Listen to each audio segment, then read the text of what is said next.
Hello all, welcome back to another new video of Learn with Bhavna. Again, today I've come with question number 4 of MSO 001. तो question number 1, 2 and 3 मैंने already complete करके videos upload कर दी हैं. आप please जाकर उनको check करिए because वो उनकी आने के चांसेस काफ़ी ज़्यादा हैं एंड आगे भी जितने भी क्वेश्चंस आ रहे हैं उनकी आने के चांसेस काफ़ी ज़्यादा हैं as I discussed in the important questions video. Now starting with the question, तो हमें बात करनी है यहाँ पे understanding ethnicity through a structuralist approach. Right ना अगेन जैसे मैंने आपको बताया जो भी क्वेश्चन है जो उसकी जो मेन की टर्म्स है आपको पहले उनको एक्सप्लेन करना है. तो now we starting about the question asked about structuralist approach. तो इसमें हमें स्टार्ट करना है स्ट्रक्चरलिज्म से. पहले तो उसको अंडरस्टैंड करना और एग्जामिनर को बताना कि हमें उस चीज़ की नॉलेज है. स्ट्रक्चरलिज्म अपने आप में क्या कॉन्सेप्ट है उसकी नॉलेज बताना एग्जामिनर को काफ़ी इंपॉर्टेंट है. राइट, देन ओनली एग्जामिनर को समझ में आएगा that you actually have the knowledge और उससे आप अपने अच्छे मार्क्स फेच कर सकेंगे. तो सोशियोलॉजी में स्ट्रक्चरलिज्म का मतलब क्या होता है, जहाँ पे human behaviour and social phenomena को पढ़ा जाता है और एनालाइज किया जाता है कि जो स्ट्रक्चर्स हैं वो कैसे हमारी सोसाइटी को उसमें नॉर्म्स जो रूल्स बन रहे हैं, इंस्टीट्यूशंस हैं, लैंग्वेज है, कल्चर है, उनको कैसे शेप करते हैं. राइट, तो उसको स्ट्रक्चरलिज्म कह रहे हैं. जब हम बात करते हैं एथनिसिटी की तो इस अप्रोच में क्या देखा गया कि एथनिक आइडेंटिटीज़ हैं वो इंसान लेके पैदा नहीं होता या फिक्स नहीं होती है, लेकिन जो सोसाइटी है, सोसाइटी के आसपास जो डिफरेंट फिनोमिनाज हैं वो उसको मोल्ड करते हैं, उसको उस तरीके से बनाते हैं और इनके थ्रू ये ब्रॉडर जो स्ट्रक्चर्स है सोसाइटी में वो मेंटेन किए जाते हैं. हम अब आप एग्जामिनर को बता रहे हो कि इस क्वेश्चन में इस आंसर में आगे आप कैसे एथनिसिटी ऑपरेट होते, डायनेमिक और रिलेशनल फिनोमेना कैसे इन्फ्लुएंस हुआ है हिस्टोरिकली, पॉलिटिकली एंड सोशली, आप वो चीज़ आगे एग्जामिनर को बता रहे हो कि I will discuss in the answer. Right, तो ये हमारा हो गया इंट्रोडक्शन. अगेन फर्स्ट पैराग्राफ हमेशा इंट्रोडक्शन का होगा, आपको इंट्रोडक्शन अपना देना पड़ेगा आंसर में. नाउ हम अब स्टार्ट करें कि एथनिसिटी कैसे एक सोशल कंस्ट्रक्ट है. राइट, अब स्ट्रक्चर में सोशल कंस्ट्रक्ट आ गया और उसमें हमने एथनिसिटी को जोड़ के हम बता रहे हैं कि एथनिसिटी कैसे एक सोशल कंस्ट्रक्ट है. तो इसमें हमने क्या देखा कि जो स्ट्रक्चरलिज्म है वो एथनिसिटी को एक प्रोडक्ट देखता है social and cultural systems rather than an innate characteristic tied solely to biological और जेनेटिक्स. राइट, अब हमने क्या देखा जो स्ट्रक्चरलिज्म है वो एथनिसिटी को ऐसे देख रहा है कि वो कोई भी इंसान लेके पैदा नहीं होता है बायोलॉजिकली या जेनेटिकली, बट वो क्या होता है सोशल और कल्चरल हमारे सिस्टम में जुड़ा हुआ है और उससे इंसान सीखता है चीज़ें. जैसे कि एक कलेक्टिव मीनिंग इंसान अब जब लेता है तो वो कैसे लेता है, थ्रू सोशली तो ले रहा है वो, और उससे क्या है सोसाइटी डिफरेंट ग्रुप्स बना लेती है उस बेसिस पे. जैसे कि लैंग्वेज हो गया, अब कोई भी बच्चा लैंग्वेज पैदा होते नहीं मतलब कि सीख के पैदा नहीं होता है, बट वो विद टाइम विद एज सीखता है. तो जो लैंग्वेज का अपना एक अलग स्ट्रक्चर, अपना अलग एक ग्रुप बन जाता है, और वो एथनिसिटी भी लैंग्वेज से जुड़ी होती है. राइट, क्योंकि हम लैंग्वेज से पता लगा लेते हैं कि कौन इंसान किस एथनिसिटी से. रिलीजन अपने आप में एक अलग से सोशल कंस्ट्रक्शन है. राइट, कस्टम्स हो गए या फिर कैसे एंसेस्ट्री को परसीव किया गया है, पुराने पिछड़े जो हमारे चीज़ें उनको कैसे परसीव कर रहे हैं, वो सब एक कल्चर का सोशल कल्चर का पार्ट बन जाता है. अब जो ये सारे जो मार्कर्स हैं ये यूनिवर्सली सिग्निफिकेंट नहीं है, लेकिन जो उनकी इंपॉर्टेंस है वो कैसे देखी जाती है कल्चरली और सोशल कॉन्टेक्स्ट में ज़्यादा उनकी इंपॉर्टेंस देखी जाती है.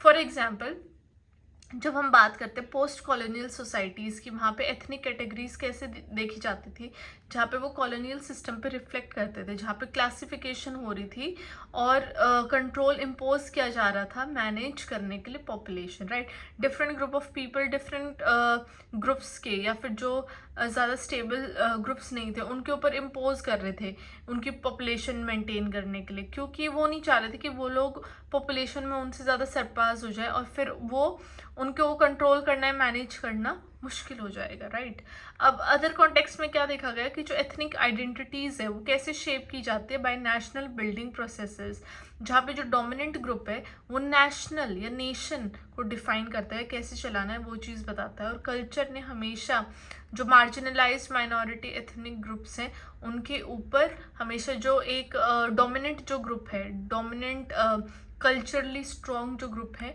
हमेशा उसके ऊपर उन्होंने एक डोमिनेंस देखा गया है या फिर एक तरीके से उनका जोर देखा गया है, राइट। पहले आपने देखा था जब हिंदू और मुस्लिम्स का बहुत बड़ा दंगा हो गया था तो काफ़ी सारे हिंदूज को मुस्लिम में कन्वर्ट होना पड़ा टू सेव देयर लाइव्स। ऐसे ही काफ़ी सारे मुस्लिम्स को हिंदुइज्म में कन्वर्ट होना पड़ा। तो क्योंकि वो जो जो डोमिनेंट ग्रुप होता है वो दूसरे के ऊपर हावी हो ही जाता है। ना second point comes is social structure and ethnic identity. जो एथनिक आइडेंटिटीज़ है वो मेंटेन की जाती है बाय सोसाइटल स्ट्रक्चर, जैसे कि इंस्टीट्यूशंस आ गया, एजुकेशन, मीडिया, लीगल सिस्टम और गवर्नमेंट पॉलिसीज़ इन एथनिक डिस्टिंक्शंस को क्या करती है, बनाती भी है और उनको एक तरीके से कंटिन्यू करने में भी उनका बहुत बड़ा रोल होता है। फॉर एग्जाम्पल जब हम सेंसस कैटेगरीज देखते हैं तो वो ऑफन डिफाइन करती है ethnic boundaries by asking individuals to identify with specific ethnic groups, right. जब कोई भी सेंसस होता है, कोई भी एक तरीके से पॉपुलेशन का गवर्नमेंट मापातोली करती है ना, तो उसमें एथनिसिटी पूछी जाती है, तो वहाँ पे लोगों को अपने आप को एक एथनिक ग्रुप में बताना पड़ता है। इस तरीके से गवर्नमेंट या कोई भी इंस्टीट्यूशन है वो ये पता लगाता है कि जो हमारी पॉपुलेशन है उसकी कितने प्रोपोर्शन जो पॉपुलेशन है वो किस एथनिक ग्रुप से बिलोंग करते हैं, तो उस हिसाब से कई बार स्टेप्स लेने उनके हित में या फिर उनके अकॉर्डिंग कुछ रूल्स रेगुलेशंस उनके बेनिफिट के लिए बनाने।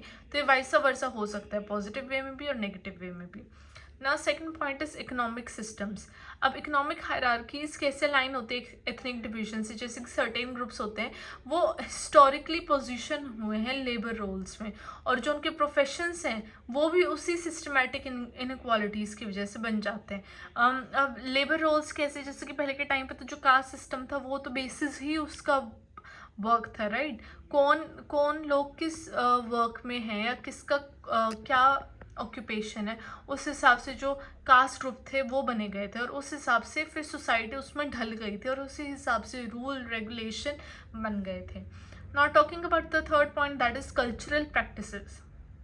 अब इतने सारे सोशल नॉर्म्स और ट्रेडिशंस हैं, वो एथनिसिटी कैसे परफॉर्म की जा रही, कैसे एक्सप्रेस हो रही है इन डेली लाइफ, जैसे कि फेस्टिवल्स, लैंग्वेजेस और क्लोथिंग, उसमें भी एथनिसिटी का एक बहुत इंपॉर्टेंट रोल होता है।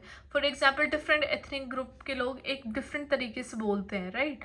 उनका बोलने का तरीका अलग हो जाता है, उनकी लैंग्वेजेस अलग हैं, उनके फेस्टिवल्स अलग हैं और उनका पहनने का ढंग भी बहुत ज़्यादा अलग होता है एक दूसरे से। वो एक तरीके से खुद को ढाल लेना, राइट, उस तरीके से, और ये अपने आप में एक प्राउड वाली चीज़ भी होती है। लेकिन काफ़ी सारी जो एथनिसिटीज़ हैं उनको एक डिमीनिंग रूप भी दिया जाता है, तो वो और किसी की गलती नहीं है। हर एथनिसिटी, हर रिलीजन, हर लैंग्वेज, हर क्लोथिंग, हर कुछ बहुत सुंदर है, बहुत ब्यूटीफुल है, लेकिन ये जो ह्यूमंस है इन्होंने ही ये डिस्टिंक्शंस बना दिए सोसाइटी के अंदर।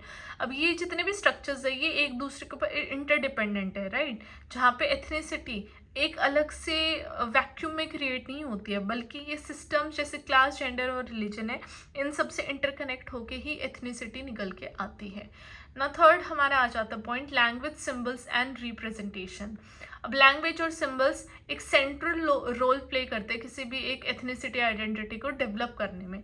जैसे कि स्ट्रक्चरलिज्म के according language is more than a tool of communication. वो सिर्फ बात करने का तरीका नहीं है, सिर्फ अपने मैसेज पहुंचाने के लिए नहीं है लैंग्वेज, लेकिन ये एक मीनिंग है जो कि ऑर्गेनाइज करता है हम कैसे दुनिया को देख रहे हैं।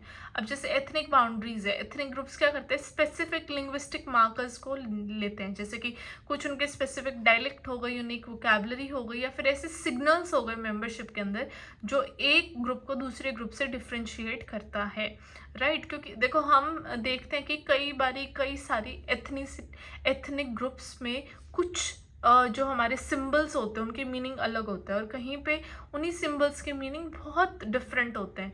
तो ये सब ब्यूटी ऑफ एथनिसिटी है, क्योंकि कुछ symbols are marking something else और दूसरे कल्चर में उन सिंबल का मीनिंग कुछ अलग होता है, राइट अब हमारे सेकंड पॉइंट आता है इसी के अंदर कल्चरल सिंबल्स, जैसे कि क्लोथिंग, फूड, म्यूजिक या फिर रिलीजियस प्रैक्टिसेस, ये सब एथनिक आइडेंटिटी को बनाती है। और ये इंक्लूजन मतलब कि किसी को अपने ग्रुप के अंदर इंक्लूड करना है या उसको एक्सक्लूड मतलब उसको इंक्लूड करना है या एक्सक्लूड हटाना है, तो ये सब कल्चरल सिंबल्स एक बहुत तरीके से उसको अप्रूव कर देता है। फॉर एग्जांपल क्लोथिंग में क्या आ जाता है, जैसे जनेऊ पहनते हैं, राइट।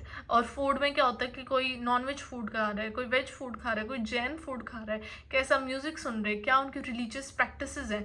अगर सेम तरीके के लोग एक ही तरीके की प्रैक्टिसेस फॉलो कर रहे हैं, एक ही तरीके का गाना सुन रहे, फूड खा रहे, तो वो इंक्लूजन में आ जाता है, बल्कि वहीं पर डिफरेंट ग्रुप एक्सक्लूड हो जाता है। ठीक है, now comes media representation. Media भी एक तरीके से नरेटिव मतलब कि कैसे लोग किसको देख रहे हैं उसको कंस्ट्रक्ट करता है एथनिसिटी के मामले में। चाहे तो वो कुछ स्टीरियोटाइप ऐसे हैं जो रूढ़िदार जो सोच है उनको री करता है, उनको डालता है कि हाँ ये सारी चीज़ें करनी है, या फिर वो मल्टीकल्चरलिज्म प्रमोट करता है। मीडिया का बहुत इंपॉर्टेंट रोल है आज के टाइम पे। तो आप देखोगे social media is like too much. अगर एक रील अब आप देख रहे हो, रील और एथनिसिटी को आप एक तरीके से, I am not saying they are similar but as an example मैं बोल रही हूँ, अगर कोई एक गाने पे रील वायरल हो गई so everybody is making reel on that song. तो इसी तरीके से मीडिया का जो रिप्रेजेंटेशन है इन टर्म्स ऑफ एथनिसिटी, तो वो चाहे तो मल्टीकल्चरलिज्म प्रमोट करे या फिर वो स्टीरियोटाइप भी री कर सकता है। ओके अब ये जो ऐसी रिप्रेजेंटेशन से इन्फ्लुएंस हो रही है जो एथनिक ग्रुप्स के ऊपर, ये देखी जाती है कि लोग अपने आप को कैसे देख रहे हैं। अगर कुछ लोगों को लग रहा है अरे नहीं हमारी जो कल्चरल प्रैक्टिसेस है वो बेस्ट है, so they might not leave their own और दूसरे की फॉलो करें। बट अगर वहीं पे दे आर फीलिंग कि नहीं we are feeling very inferior, तो वो दूसरी प्रैक्टिसेस फॉलो करने लग जाते हैं। ओके ना for example ethnic minorities portray करती है फिल्म्स एडवर्टीजमेंट्स में, वो ऐसी प्रेजुडिस या फिर ऐसे चैलेंजेस जो dominate narratives about diversity and inclusion उसको फॉलो भी करने लग जाते हैं, उसको छोड़ भी देते हैं। ओके ना fourth is power dynamics and hierarchies. Structuralism highlight करता है कि पावर कैसे ऑपरेट कर रही है in construction and maintenance of ethnic identities. जो डोमिनेंट ग्रुप है वो इन एथनिक कैटेगरीज को डिफाइन करते हैं और डिटरमाइन करते हैं कि उनका सोसाइटी में क्या सिग्निफिकेंस है, जिससे कि एक सिस्टम बन जाता है इंक्लूजन एंड एक्सक्लूजन का। ओके इंक्लूजन एक्सक्लूजन मैंने आपको ऑलरेडी बताया है, और जो डोमिनेंट ग्रुप है ये भी मैंने आपको ऑलरेडी पॉइंट डिस्कस किया हुआ है। बट इसके अंदर जो स्ट्रैटा आ जाता है वो आ जाता है एथनिक स्ट्रैटिफिकेशन। कैसे, अब बहुत सारी सोसाइटीज़ में क्या होता है कि एथनिक हायरार्की मतलब कि एक तरीके से स्टेप बाय स्टेप हो जाता है। कोई ऊपर है सोसाइटी में as per to different people, right. लोगों ने ये हायरार्की बनाई है, और जो सर्टेन ग्रुप्स हैं उनको प्रिविलेज मिल जाती है ओवर दी अदर्स, जिसमें कि उनको रिसोर्सेज ज़्यादा मिल रहे हैं या उनके पॉलिटिकल रिप्रेजेंटेशन ज़्यादा है, या फिर जो उनका कल्चर है उसको ज़्यादा रिकग्निशन मिली है, उनकी जो कल्चरल प्रैक्टिसेस हैं उनको ज़्यादा लोग जानते हैं, समझते हैं और वैल्यू करते हैं, राइट, और रिस्पेक्ट भी मिलती है। तो ये क्या हो रहा है, डोमिनेंट ग्रुप के थ्रू ही हो रही हैं सारी चीज़ें। और जो ये स्ट्रैटिफिकेशन है ये इंस्टीट्यूशनल पॉलिसीज़ मेंटेन करती हैं, और जो डिस्क्रिमिनेटरी इमिग्रेशन लॉज है, in unequal access to education है, इन पे एक तरीके से लिमिटेशंस हो जाती हैं, राइट। कुछ लोगों को वो सारी इमिग्रेशन लॉज वगैरह फॉलो करने पड़ते हैं, कुछ को नहीं करने पड़ते। कुछ को एजुकेशन लेने का हक होता है, किसी को नहीं लेना हक नहीं होता है। तो ये जो स्ट्रैटिफिकेशन आ रही है ये आ रही है due to power dynamics and hierarchies, okay, in ethnicity. Now इसमें आ जाता है कॉलोनियल लेगेसीज। अब कॉलोनियल पावर्स क्या थी, उन्होंने पॉपुलेशन को डिवाइड कर दिया था इन डिफरेंट एथनिक लाइंस, क्योंकि उनको तो पता ही नहीं था कास्टिज्म वगैरह ये सब क्या था, तो उन्होंने एथनिसिटी के बेस पे उनको डिवाइड कर दिया था ताकि वो उनके ऊपर कंट्रोल कर सकें। अब इतनी सारी लैंग्वेजेस थी, इतने सारे पहनावे, इतने तरीके के फूड थे, तो उनको समझ में नहीं आया कि इन लोगों के ऊपर रूल करने के लिए क्या करे। तो उन्होंने एथनिक लाइन्स के बेसिस पे उनको डिवाइड कर दिया पॉपुलेशन को, ताकि वो अपना कंट्रोल कर सके उनके ऊपर, और डिविजन्स हो गई उनके अंदर in the post colonial societies with in the Indian system, right, Indian society. For example जब एथनिक टेंशंस हुई बिटवीन हुटस एंड टुस्टिस इन रवांडा, एक तरीके से ये कह लो आप, विलेजेस टाइप में जो हो गई थी। तो इससे क्या हुआ, जो कॉलोनियल पॉलिसीज थी उन्होंने एक ग्रुप को ज़्यादा फेवर किया ओवर द अदर, बिकॉज ये जो ऑफ कोर्स अगर कहीं पे सुलह करनी होगी तो एक को तो ज़्यादा फेवर देना पड़ेगा, राइट, तभी तो सुलह हो पाएगी कहीं ना कहीं। तो ये चीज़ हमें कॉलोनियल टाइम में भी देखने को मिली। अब हमारे फिफ्थ पॉइंट आ जाता है इंटरसेक्शनैलिटी एंड कॉम्प्लेक्सिटी। अब जो स्ट्रक्चरलिस्ट अप्रोचेस थे उन्होंने रिकॉग्नाइज किया जो एथनिसिटी है वो अकेले आइसोलेशन में एग्जिस्ट नहीं कर रही है, बट ये सोसाइटी की और डिफरेंट सिस्टम के साथ इंटरसेक्ट करती है, चाहे वो आइडेंटिटी हुआ, जेंडर हुआ, क्लास हुआ या रिलीजन हुआ। और ये सब इंटरसेक्शन इसको और भी ज़्यादा कॉम्प्लेक्स बना देते हैं, मतलब कि लेयर्स के अंदर layers with in the identity of a person वो निकलती रहती है। फॉर एग्जाम्पल, एक जब वर्किंग क्लास वुमन किसी एथनिक माइनॉरिटी से डिस्क्रिमिनेशन फेस करते हैं तो वो एक मिडिल क्लास मैन के लिए from the same ethnic group different होगा, राइट। कोई भी वुमन या मैन है या वुमेन है, या यहाँ पे वुमन होना था मैन की जगह, तो उनके लिए डिस्क्रिमिनेशन या उनके लिए कल्चर या उनके लिए कोई भी फेस्टिवल, राइट, बहुत ज़्यादा डिफरेंट होंगे बिकॉज उनके एक्सपीरियंसेस दोनों के बिल्कुल अलग हैं। अब हम बात करेंगे एथनिक आइडेंटिटी, वो जो शिफ्ट भी होती है डिपेंडिंग ऑन द कॉन्टेक्स्ट, एक इंसान का कैसा एक्सपीरियंस है, वो कैसे एम्फसाइज कर रहे हैं एथनिसिटी को, राइट। अब उनकी कंट्री में उसका क्या महत्व है और दूसरी कंट्री में उसको एक पॉजिटिव नोट पे देखा जा रहा है, तो उसका एक बहुत बड़ा डिफरेंस हो जाता है। इसलिए जब पाकिस्तान में जितने भी हिंदूज थे they wanted to come back to India, right, because उनको उस टाइप की वहाँ पे रिस्पेक्ट या वैल्यू नहीं मिल रही थी। सेम लाइकवाइज उस टाइम पे जब जो मुस्लिम्स थे इंडिया में they wanted to go back to Pakistan, उसमें कोई बुराई नहीं, बिकॉज जब मेजॉरिटी, हमने देखा अपने पिछले पॉइंट में, जब मेजॉरिटी डोमिनेट करती है तो जो माइनॉरिटी एथनिसिटी होता है उसको लेफ्ट आउट फील होता है, दे फील लाइक कि हम इम्प्योर है, हम में कुछ बुराई है, so they want to go back to their own people. तो ये चीज़ शुरू से देखने को मिल रही है और आज भी ये चीज़ देखने को मिलती है। नाउ चैलेंजेस टू असेंशियलिज्म, जब हमने स्ट्रक्चरलिस्ट अप्रोच की बात की तो वहाँ पे चैलेंजेस भी आ जाते हैं फ्रॉम असेंशियलिस्ट व्यू ऑफ एथनिसिटी, जो रिगार्ड करते हैं कि ये एक स्टैटिक और नेचुरल ट्रेट है, बल्कि उन्होंने बोला एथनिसिटी फ्लूइड है, वो चेंज होती रहती है, वो सिचुएशन के हिसाब से बहुत ज़्यादा चेंज होती है और हिस्टोरिकल एंड सोशल कंडीशंस में उसके बहुत भिन्न भिन्न प्रकार के एग्जाम्पल्स देखने को मिले, जैसे कि ethnic identities are subject to change both through external pressures, example globalization और migration, and internal redefinitions, example reclaiming indigenous identities. हम इसके एग्जाम्पल देखेंगे टू अंडरस्टैंड इट मोर। जब हम बात करते हैं केस स्टडी इन एग्जाम्पल में ऑफ एसेंशियलिज्म, तो इसमें हमने देखा कि जो मल्टीकल्चरलिज्म पॉलिसी थी, मल्टीकल्चरल सोसाइटी में क्या होता है, गवर्नमेंट पॉलिसी ऐसी बनाती है जो डिफरेंट एथनिक कैटेगरीज के हिसाब से ठीक लगे। For instance, affirmative action policies in the US require individuals to identify with specific racial और एथनिक ग्रुप्स।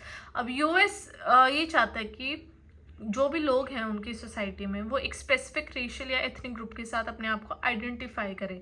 अब जो ये पॉलिसीज़ हैं वो एम करता है कि इससे इनइक्वालिटी रिड्यूस हो जाएगी और वो री-इन्फोर्स करेंगे silence of ethnic categories in public life. जैसे कि in India British colonial administration categorised people into rigid ethnic and caste groups creating division that persist today. ये मैंने आपको पॉइंट ऑलरेडी समझा दिया, जब ब्रिटिशर्स आए थे तो उन्होंने डिवाइड कर दिया था।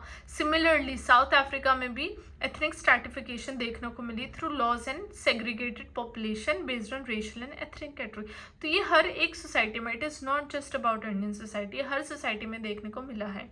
नाउ ग्लोबलाइजेशन एंड डायस्पोरा, अब ग्लोबल माइग्रेशन क्या हुआ, उससे हाइब्रिडाइजेशन हो गया एथनिक आइडेंटिटीज़ का, हर मतलब कि डिफरेंट आइडेंटिटीज़ एक दूसरे के अंदर घुल मिल गई, जिसके जो डायस्पोरा कम्युनिटीज़ थे उन्होंने नेगोशिएट किया कि वो डुअल आइडेंटिटीज़ हैं, वो अपने आप को एक सिंगल एथनिसिटी में नहीं देखते हैं बट डुअल एथनिसिटीज़ में देखते हैं, आइडेंटिटीज़ में देखते हैं, जिससे कि उनका हेरिटेज भी बैलेंस हुआ with their living experiences in the host society. अब जो ये फ्लूइडिटी थी, मतलब कि वो अपने आप को दोनों तरीके से देख रहे, दोनों एथनिसिटीज़ में देख रहे। ये दिखाता है कि जो नॉन एसेंशियलिस्ट थे, जो उनकी नेचर ऑफ एथनिसिटी है, जिससे कि इंडिविजुअल्स अडेप्ट कर रहे हैं इन आइडेंटिटीज़ में, वो उनके सोशल एंड कल्चरल एनवायरनमेंट्स में। ऑफ कोर्स अब जैसे हमने बोला कि जो एथनिसिटी है वो सोशली एंड कल्चरली बहुत ज़्यादा डिपेंडेंट होते हैं, और उसी के बेसिस पे एथनिसिटी किसी भी ग्रुप की, किसी भी पीपल की फॉर्म होती है। Now we have come to end conclusion. मैंने आपको बता रखा है कि कंक्लूजन का आपको एक अलग से हेडिंग डाल के डिफरेंट पैरा बनाना होगा। नाउ अब इसमें कंक्लूजन क्या आ जाती है कि जो स्ट्रक्चरलिस्ट अप्रोच है एथनिसिटी की, वो रिवील करती है कि कैसे जो एथनिक आइडेंटिटीज़ हैं वो सोशली कंस्ट्रक्ट हैं, मेंटेन भी की जाती है और ट्रांसफॉर्म भी होती है with the interaction of societal structures and cultural systems. इससे हमें देखने को मिला कि जो एथनिसिटी वो एम्फोसाइज कर रही है कि relational and dynamic nature of ethnicity, जहाँ पे कि उसने चैलेंज किया सिंपलिस्टिक और एसेंशियलिस्ट अंडरस्टैंडिंग को। अब इससे जो हमारा फोकस है वो अंडरलाइन स्ट्रक्चर्स पे पड़ा, जैसे कि जो शेप करते हैं एथनिक रिलेशंस को। स्ट्रक्चरलिज्म एक ऐसा क्रिटिकल इंसाइट प्रोवाइड कर रहा है इनटू द एथनिसिटी, जहाँ पे इंक्लूजन एक्सक्लूजन का हमने कॉन्सेप्ट देखने को मिला, और हमने देखा कि जो पावर है वो कैसे एथनिक आइडेंटिटीज़ को फॉर्म करती है with in different societies, right. तो ये एक बहुत सिंपल टॉपिक था, येट इसमें सब टॉपिक्स काफ़ी सारे हैं। तो आप इनकी एक हेडिंग बना के और उसको जैसे मैंने आपको मेंशन किया ना, 2-4 इम्पॉर्टेंट लाइंस में, 2-4 इंपॉर्टेंट टर्म्स में आप उनको लिख लीजिएगा, क्योंकि वो एग्ज़ाम में फिर गो थ्रू करने में बहुत इजी होगा। तो आई होप आप लोगों को ये वाला क्वेश्चन समझ में आया। अगर कोई क्वेश्चन है, कोई डाउट है, तो आप मुझे कमेंट ज़रूर करना। आई विल मेक श्योर कि मैं आपके डाउट के जवाब दूँ, या शॉर्ट वीडियो के थ्रू, या फिर कैसे भी कॉमेंट करके, राइट, या फिर अपने टेलीग्राम चैनल पर कैसे भी मैं आपको ज़रूर रिप्लाई दूँगी। एंड अगेन कुछ चीज़ें मैं रिपीट नहीं करना चाहती, जैसे कि अंडरलाइनिंग हो गया, बिकॉज ऑफकोर्स इसमें टाइम ज़्यादा जाता है एंड वीडियो आप सबको शॉर्ट एंड क्रिस्प चाहिए एज़ पर द कंटेंट। तो मैंने वैसे ही बनाया आपको, जहाँ पे जो मेन पॉइंट्स है वो अंडरलाइन करने हैं एग्जाम में। एंड मेक श्योर कि आप कंटेंट अच्छा लिख रहे हैं, गाने नहीं लिख के आ रहे हैं, या फिर मूवीज़ की स्टोरीज़ नहीं लिख के आ रहे हैं। सो या this was it for the video. आप सब्सक्राइब ज़रूर करना चैनल को, बिकॉज अभी तो कुछ ही वीडियोस आई हैं, अभी आगे और वीडियोस आने वाली हैं of the questions. And keep preparing, study hard for your exams, all the best.